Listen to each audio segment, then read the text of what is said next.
Welcome back to a new extra video of See the Little Things. In our regular videos, you'll find us sailing here or here. So if you enjoy sailing, a good story and beautiful scenery, we usually don't disappoint. But this week we have visited Boot Düsseldorf, the biggest... It's so German. But this week we have visited Boot Düsseldorf, the biggest indoor boat show in the world. It seems like you enjoyed the Hallberg-Rassi tour a lot, so thank you for the nice feedback in the comments. We read them all and answer most. If you haven't seen the Hallberg-Rassi boat tour, I'll link it on the top right of the screen in 3, 2... I'll try my best to show you the Sun Odyssey 410 in a similar way. The boat is a modern sloop, as most Jeanneaus, primarily designed for holidays on the water. The base price starts at just under 200,000 euros. The boat displayed on the boat show tags in at just under 300,000 euros. Probably the best thing about Jeanneau. Yeah. The best thing about the Jeanneau is the walk-around cockpit. It premiered on the 440 and played a major role in awarding it the title of European Yacht of the Year 2018.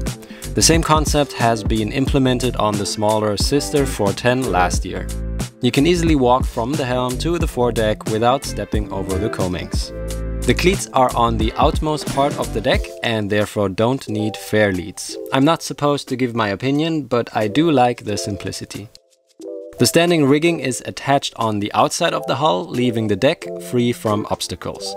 There is no baby stay on the foredeck, so people can do this with ease, but that comes with the downside of having spreaders at quite a tilted angle, which affects dead downwind sailing capabilities.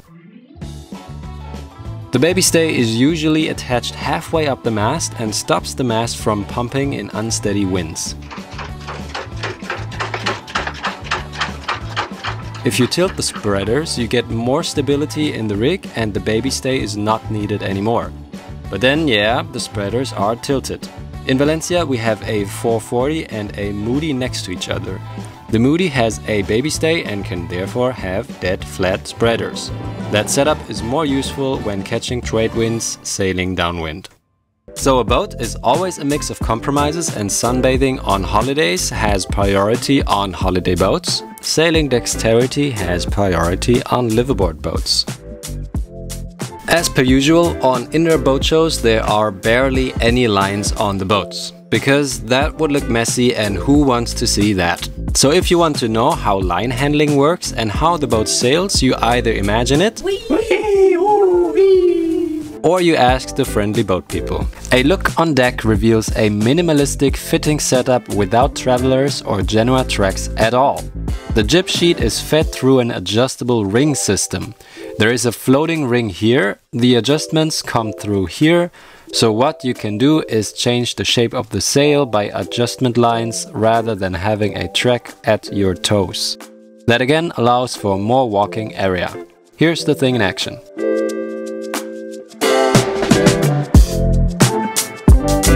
The Mainsheet has no traveler car either. The main is trimmed by a pulley system attached to a bridle. You can see it in action here and here.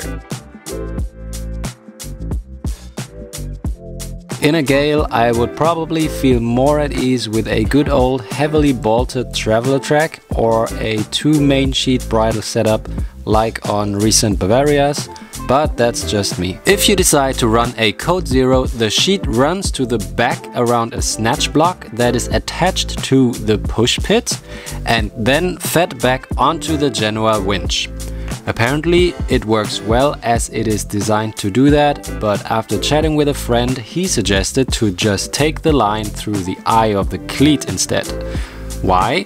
First of all, I'd rather rely on a cleat than on an eye in a push pit. Secondly, if I ran the line through the cleat, I could then tie the line on the cleat if I needed the winch for something else. By doing so, I can also make use of the innovative walk-around cockpit again, otherwise the line would block the way if it is attached to the winch. But that's just our opinion, which we are not supposed to give. Let's have a look at the cockpit table instead. That looks like a cooling box, which will be very useful when doing this.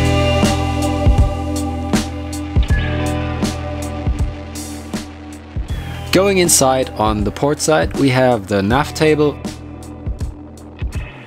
opposed the U-shaped galley, and on starboard the dining area. The mast is covered with soft leather and the table seems to be able to transform in various ways.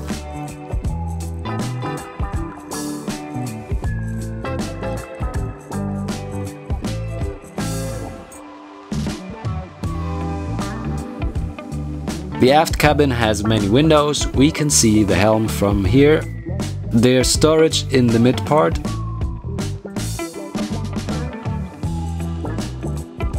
And the bathroom has separate heads and showers.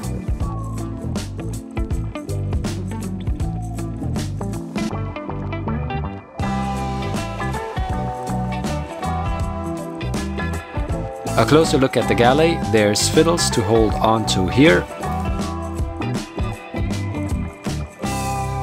It gets a bit more delicate here.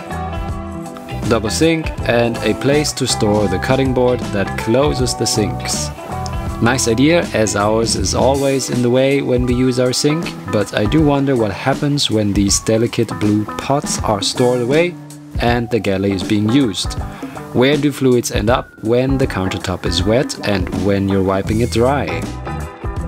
Moving on, that's the fridge, access from top and from the front.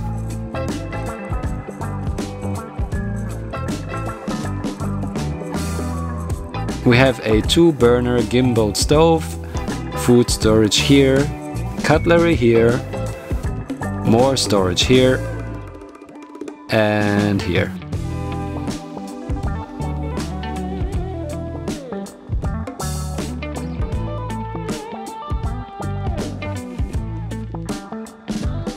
This is the other cabin.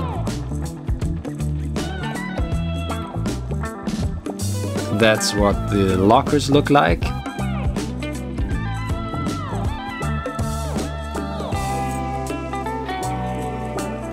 And here's maintenance access.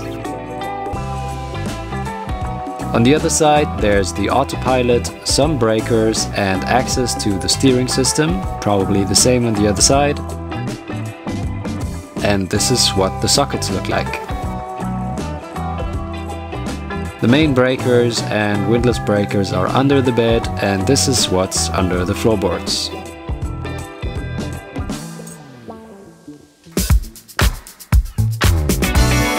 This is the front cabin with rectangular bed. There is the option for an extra sink with the famous flappy flap, which, by following the universe's rules of physics, gravity, and geometry, isosceles triangle, by definition will not close without getting stuck on this piece of wood. Around here, various locker space and conveniently placed sockets. The windows can be closed like that. And of course you have a glass flower vase next to your head. The door can be clicked in place by a magnet, though this one seemed a bit weak.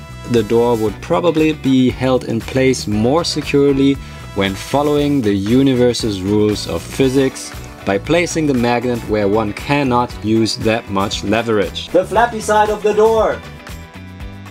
The hatches have both mosquito net and sun cover, which I tried to show you, but I decided I did not want to break it.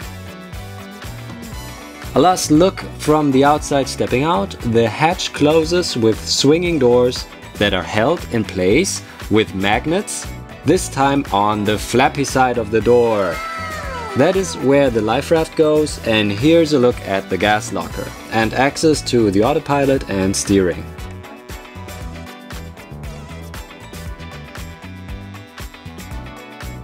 Looking underneath, the bow thruster hides in here. The 410 has a shaft, not a sail drive. And here's the folding prop.